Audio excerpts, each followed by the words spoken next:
Have you heard of the 7 wastes of lean manufacturing? Let's take a closer look at each one.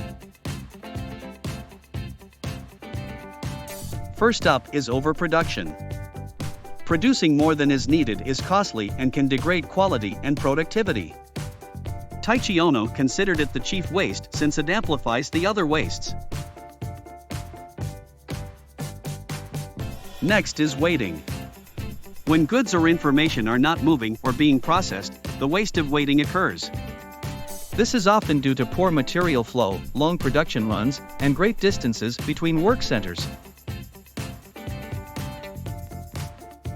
Transporting is another waste. Moving products between processes or handing off information between people or departments adds no value for the customer. It also increases the risk of damage and quality deterioration. Inappropriate processing is another waste. Using inadequate tools, too much or too little automation, or simply an inadequate process are examples. This waste can be identified and eliminated through process improvement.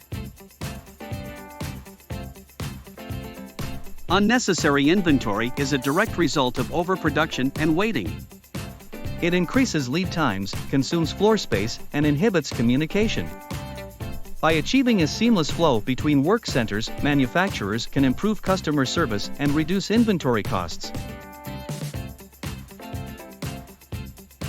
Unnecessary motion is another waste.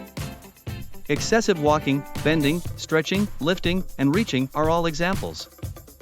Jobs with excessive motion should be analyzed and redesigned for improvement. Finally, defects are a significant cost to organizations. They result in rework or scrap, quarantining inventory, rescheduling, and capacity loss. Identifying and resolving defects is crucial to improving operating performance. Eliminating the 7 wastes of lean manufacturing is crucial to achieving operational excellence. Start identifying and eliminating these wastes in your organization today. Visit emsstrategies.com to learn more.